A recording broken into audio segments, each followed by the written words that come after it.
Morning, YouTubers. Another beautiful day. It's gonna be nice today. Another day working on the pile. We got park brake shoes, rear brake shoes. So we got to get that knocked out. Truck has no park brake right now. Rear brakes are completely shot. We still got to do shocks on the front. We haven't even addressed all the little nitpicky interior things. This back window doesn't work with either switch. The front window works whenever it wants to. You can't pop the hood because the hood release is freaking gone. So you need a screwdriver to actuate the little latch in there. So for now we're just going to do brakes on it, one thing at a time. Got the wheel off. These two bolts back here, one here and one on the bottom, 13 millimeter, and you'll pry the caliper off. So this is the actual service brake part of it. When you hit the brake pedal, this is what you're working. The park brake is in here. This is a disc drum combo. So this is going to be the reason we don't have a park brake, and this is the reason why the truck makes a whole bunch of racket and squalling when you hit the actual brake pedal. So we're going to change them both out, both sides. Quick update, guys. Here's our caliper bracket. These bolts are a 21 millimeter. These were the caliper mounting bolts that hold it to the bracket. We got to take this off so we can get the drum off. Look at here. It's got these little clips still on there. Those are like factory. So we need to take those off. If you don't, you're gonna find yourself just getting frustrated and beating the hell out of this. You know, all you're doing is fighting all these little retaining clips. I think there's probably 4 of them, maybe 6. Quick shot of our brake pads. There was nothing left of them. And this little piece of metal right here, that's called the squealer. So when the brakes get real low, that metal rubs on the rotor and squeals, and that's what alerts you as to you need to check the brakes and service them. I just grab one of those little fins right there with the pliers, get a screwdriver in behind it, between the drum and that retainer, and you just pry out. They'll just crack and break off like this one here. And we don't need to worry about putting these back on. The lug nuts are going to hold this on, and we'll torque the lug nuts when we're done. Okay, you guys, so my dad just got the lug nuts loose. Sorry I can't show you, but he just got the lug nuts loose. And he's gonna drive forwards and backwards and slam on the brakes to get the I forgot what it's called, but so that he can get the one thing for the tire loose for the brakes. Got that drum off, took a little persuasion. The other side's cracked, so we got new drums coming. Steph went to go pick those up. She's also picking up my ball joints. Those are supposed to come in today for the front, upper and lower, both sides. Anyway, when you're doing these drum brakes, sometimes you can get discombobulated, all the springs and little keepers.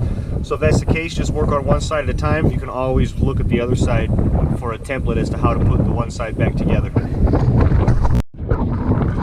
Here's another shot of what it looks like when it's installed. This is your spring on top that's going to hold it compressed up here. This is where your wheel cylinder would go, which would be either when you hit the brake pedal or set the park brake. That's what's going to expand. Down here is your wear adjuster, your spring to keep the bottom together. So when you actuate it and set the brake, that's the only part that's moving, is that top part. But there's an exploded view how it goes. Well, there it is all back together. Pretty straightforward brake job, really. I really thought these little clips were going to be a pain in the butt, but they weren't bad at all, actually. It surprised me. But yeah, so we're going to get this caliper compressed, get our new brake shoes put in here, our brake pads, I'm sorry. These are your brake shoes, brake pads for disc brakes. And we'll get those put in there. We're pretty much at a stopping point on this side. We're going to get new rotors, like I said, new drums and rotors coming. So we'll finish getting this side prepped, move on to the other side, get it prepped, and then we're going to be on to another project until we get parts. Alright guys, here's what we got going on. These are the old shoes. Still had some decent life left in them. But anyway, I ordered new, so we're going to go ahead and go with these. I tested the e-brake. This cable right here seems to be seized. The cable on the other back tire is broken. So I guess all we can do now is we're just going to finish. We're going to put the new brakes on this. We'll get our new disc drum combos and all that. We'll we'll get the brakes all squared away, and then at a future date, I'll be getting cables, or maybe I'll take these apart, and we'll see if we can't clean all the debris and junk out of them and get them to where they slide freely inside the sheath. But that's where we're at, so we're going to continue going back together with it now. That's why I call this truck the pile, though. One problem, I mean, as soon as you address one thing, you find two more, but I mean, that's how it goes when you buy a used truck, right? All right, we got our tools out. We got a 21 millimeter for this here caliper mount, or the caliper bracket mount. We got a 13 to mount the caliper. We got a 24 for the lug nuts. But one thing I noticed, see, this one has room to move. This one is seized. It's not moving at all. So what these do is they come out as the brake pads wear to let the caliper move and compensate for that wear, but this one's seized. So we're gonna see if we can't free that up. All right, we got that other one out. You guys can see how it goes, you know. It's just anti-seize on there, and it's allowed to slide. You want it to slide. This one, we're starting to free it up just a little. WD-40, we're putting the wrench on. I can get it to move maybe a 32nd, and I'm just gonna keep working it. Patience is key here. If you just reef on it, you'll snap that right off. But anyway, we're gonna free it up. We want it to slide freely like this one. We'll get all this cleaned up. We'll clean all that old junk off there. We'll put some new anti-seize on it. But anyway, we'll just keep plugging along. Making some progress here, guys. We're really starting to get it freed up now. We're still only just twisting. I mounted it here to the caliper so it would hold it steady, so I could kind of get a little more force on it. But we got her moving. Still nothing in and out yet, but we're just going to keep messing with it. As we free it up, we can get more penetrating oil in there, which will let us free it up a little more. Until we can pull it all the way out, we're going to get it cleaned up. We're also going to put some anti-seize, which I have right here. There's my anti-seize.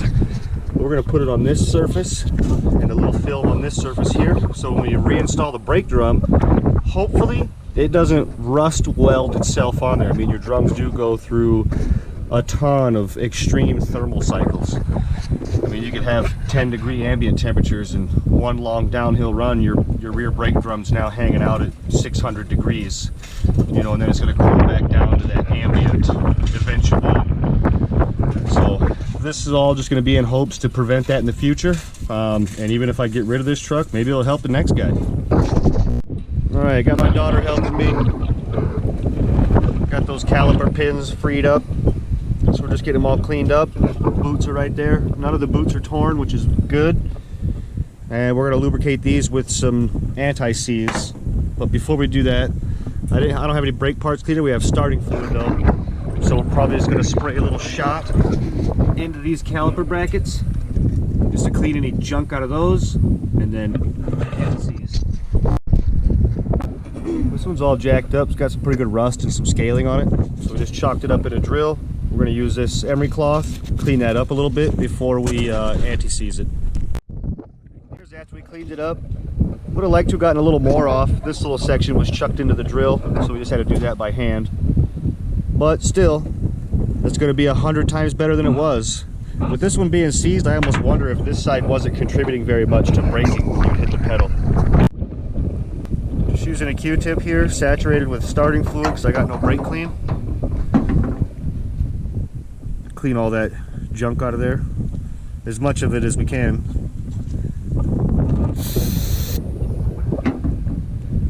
I'll let them smoke and start. That's not smart. Alright, little anti-seize on there. Nice little film of it's going to be good. I'm going to drop this watch. Don't drop it. It's worth more than your life. Is that fit right here? Yep, put a little bit right there. Try not to get on your hands. It makes your fingers fall off. Yep. It's okay, I don't need my thumb. You need your thumb. That's the most important digit. Okay, let's put the boot on there. Put a little thin film in here as well. It's these little things like this. I mean, you guys probably wouldn't get this kind of service if you were to take your vehicle to a shop.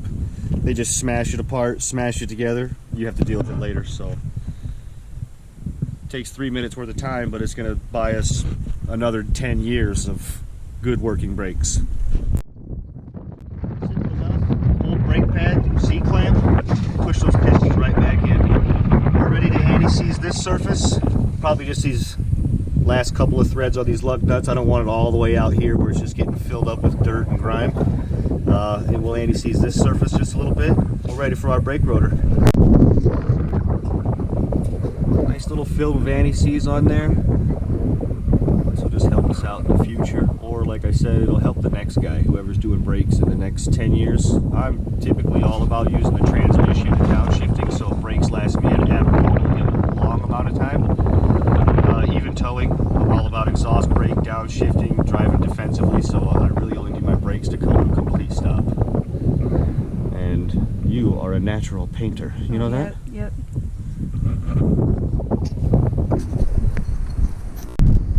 Alright, sweetheart, put that rotor on there. I had to carry these from, where do we get these from? AutoZone? Yeah, or Napa or somewhere, I don't know. I had to carry them from inside the car, and afterwards I was like, oh my gosh, those cardboard boxes are so heavy.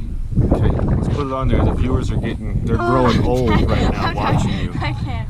I'm going to mess something up. No, you're going to be good. Go ahead.